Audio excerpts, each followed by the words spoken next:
کونین جناب فاطمہ الزہرا سید العالمین کو ام ابیہا اس لیے کہا جاتا ہے، یعنی اپنے باپ کی ماں. یعنی یہ جو رشتے ہوتے ہیں انسانی زندگی کے بڑی اہمیت کے حامل ہوا کرتے ہیں، یعنی جی ماں اور بیٹے کا رشتہ، بالکل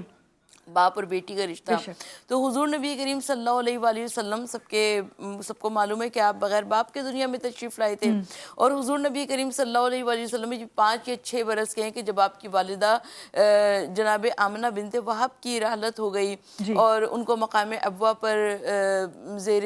زمین دفن کیا گیا. تو روایت یہ کہتی ہے کہ حضرت رسول خدا صلی اللہ علیہ وآلہ وسلم یعنی ہونا تو یہ چاہیے تھا کہ بغیر ماں باپ کے ایک ایسی شخصیت پلی ہے، کوئی شخصیت میں کمی رہ جاتی، کوئی شخصیت میں کجی رہ جاتی، جی مگر وہ شخصیت وجہ تخلیق کائنات کہلائی. جسے قرآن میں کبھی یاسین کہا گیا، کبھی طٰہٰ کہا گیا، کبھی مدثر کہا گیا، کبھی مزمل کہا گیا، کبھی جی بشیر و نذیر کہا گیا، کبھی سراج منیر کہا گیا. جی تو حضور نبی کریم صلی اللہ علیہ وآلہ وسلم کو خدا نے ایک بیٹی ایسی عطا فرمائی کہ وہ بیٹی جو تھی مجسمہ مہر و محبت تھی. جب حضور نبی کریم صلی اللہ علیہ وآلہ وسلم طائف کی گلیوں سے اعلان رسالت کر کے آیا کرتے تھے تو آقا صلی اللہ علیہ وآلہ وسلم سب کے اذہان فکر میں جی موجود ہے کہ آپ کے راستے میں کانٹے بچھائے جاتے تھے، جی آپ کے اوپر پتھر برسائے جاتے تھے کہ نالین مبارک خون سے لبریز ہو جائے کرتے تھے. تو شہزادی کونین جناب فاطمہ الزہرا سلام اللہ علیہا